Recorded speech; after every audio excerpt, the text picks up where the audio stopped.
महाराष्ट्रात ब्रिटिश सत्तेविरुद्ध सर्वात आधी आवाज कोणी उठवला माहिती आहे का?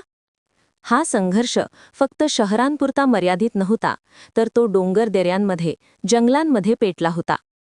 आज आपण पाहणार आहोत आधुनिक महाराष्ट्राच्या इतिहासातील महत्त्वाचे बंड, गोंड आणि हटकरांचे उठाव. ही कहाणी आहे स्वाभिमानाची, अन्यायाविरुद्ध उभे राहण्याची आणि ब्रिटिश सत्तेला हादरवून सोडणाऱ्या संघर्षाची. स्पर्धा परीक्षांसाठी अत्यंत महत्त्वाचा हा टॉपिक आज आपण पूर्ण समजून घेणार आहोत. नमस्कार.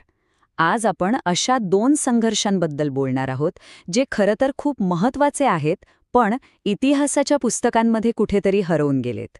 हे संघर्ष आहेत 1857च्या मोठ्या उठावाच्या आधीचे. 1857चा उठाव हे नाव ऐकलं की आपल्या डोळ्यासमोर एक मोठं चित्र उभं राहतं, बरोबर?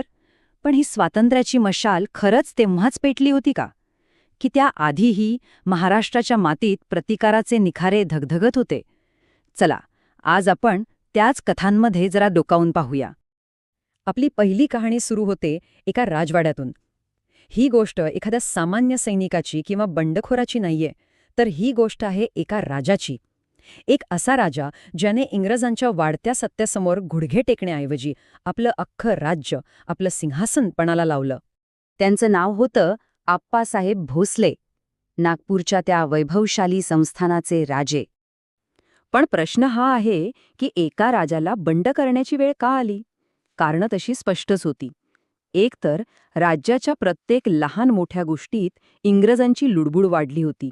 त्यातच 1802च्या वसईच्या तहाने मराठा साम्राज्याचं कंबरडच मोडलं होतं. आणि या सगळ्यावर कडी म्हणजे थेट त्यांच्याच दरबारात एक ब्रिटिश अधिकारी म्हणजे रेसिडेंट बसवण्यात आला होता. आता विचार करा, स्वतःच्याच घरात कोणीतरी बाहेरचा येऊन अधिकार गाजू लागल्यावर कुणाला सहन होईल? आप्पासाहेबांना कळून चुकलं होतं की आपलं सार्वभौमत्व धोक्यात आहे. मग त्यांनी काय केलं? ब्रिटिशांपुढे मान झुकवली? अजिबात नाही. उलट त्यांनी एक धाडसी डाव टाकला. आपली लष्करी ताकद वाढवण्यासाठी त्यांनी थेट स्थानिक गोंड जमातीशी हातमिळवणी केली. म्हणजे बघा, एका राजाने आपल्या प्रजेसोबत मिळून परकीय सत्तेला आव्हान देण्याचा निर्णय घेतला होता. त्यांचा पुढचा प्रवास तर एखाद्या थरारपटासारखा आहे. 1816मध्ये ते राजे झाले. 1817मध्ये त्यांनी पेशव्यांची साथ दिली आणि सीताबर्दीची प्रसिद्ध लढाई झाली. पुढच्याच वर्षी म्हणजे 1818मध्ये ब्रिटिशांनी त्यांना अटक केली. पण हा राजा सहजासहजी हार मानणारा नव्हता.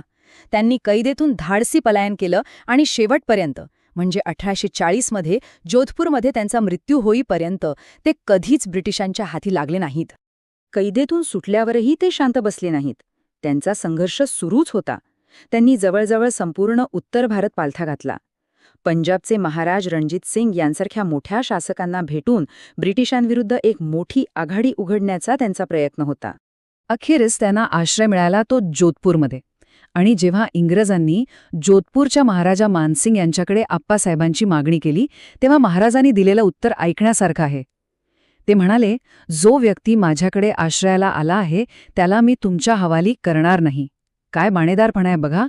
हे वाक्य त्या काळातल्या भारतीय शासकांमधल्या एकीचं आणि स्वाभिमानाचं प्रतीक आहे. तर ही झाली एका राजाची गोष्ट. आता आपण राजदरबारातून बाहेर पडून थेट मराठवाड्याच्या रांगड्या खडकाळ मुलखात जाऊया, जिथे एका किल्ल्यावर एका स्वाभिमानी सरदाराने स्वातंत्र्याचा झेंडा फडकावला होता. हे होते हटकर, नांदेड परिसरातले जहागीरदार, ज्यांच्या ताब्यात तब्बल 52 गावं होती. आणि त्यांचे प्रेरणास्थान कोण होते माहितीये? स्वतः छत्रपती शिवाजी महाराज. याच प्रेरणेतून त्यांचा लढा उभा राहिला. झालं असं की ब्रिटिशांनी हैदराबादच्या निजामाच्या अखत्यारीतल्या प्रदेशावर आपलं नियंत्रण वाढवायला सुरुवात केली आणि त्यांनी हटकरांकडे वाढीव महसुलाची म्हणजे टॅक्सची मागणी केली. हटकरांनी साफ नकार दिला.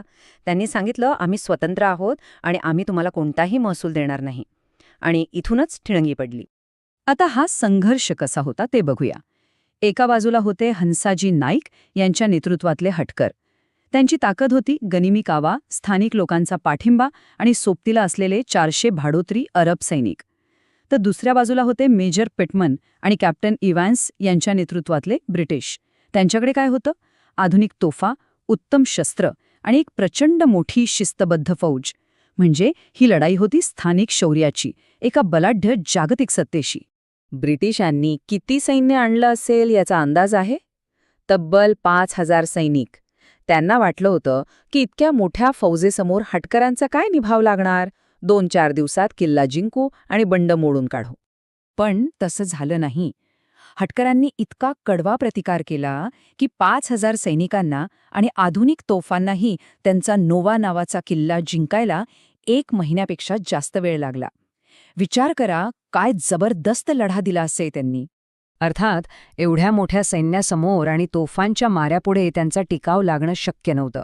अखेरीस त्यांचा पराभव झाला. हंसाजी नाईक तिथून निसटण्यात यशस्वी झाले, पण नंतर विश्वासघाताने पकडले गेले आणि त्यांना फाशी देण्यात आली. पण त्यांच्या या लढ्याने ते प्रतिकाराचे एक अजरामर प्रतीक बनले. तर एकीकडे नागपूरचे राजे आप्पासाहेब भोसले आणि दुसरीकडे मराठवाड्यातले सरदार हंसाजी नाईक. ह्या 2 वेगवेगळ्या कथा आहेत, पण त्या एकत्र जोडल्यावर आपल्याला काय दिसतं, काय शिकायला मिळतं यातून? सगळ्यात पहिलं म्हणजे प्रतिकार फक्त सैनिक किंवा सामान्य जनता करत नव्हती. तो राजवाड्यांपासून ते लहान जहागिरींपर्यंत सगळीकडे पसरला होता. दुसरा म्हणजे हा लढा फक्त पैशांसाठी किंवा वाढीवकरांसाठी नव्हता, तर तो होता आपल्या सार्वभौमत्वासाठी, आपल्या स्वातंत्र्यासाठी. आणि तिसरी गोष्ट म्हणजे जोधपूरच्या महाराजांसारख्या घटना दाखवतात की कठीण काळात भारतीय शासक एकमेकांच्या पाठीशी उभे राहत होते. या सगळ्या लहान मोठ्या बंडांनीच पुढे 1857च्या मोठ्या उठावाची जमीन तयार केली होती, हे विसरून चालणार नाही. मग विचार करण्यासारखी गोष्ट ही आहे की इतिहासाच्या पानांमध्ये हरवलेल्या या कथा आपल्याला काय सांगू पाहतायत? स्वातंत्र्याचा खरा लढा फक्त काही मोठ्या प्रसिद्ध घटनांपुरताच मर्यादित होता का?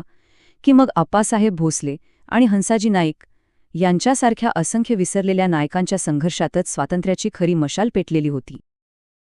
अशाच माहितीपूर्ण व्हिडिओसाठी चॅनल सबस्क्राईब करायला विसरू नका. धन्यवाद.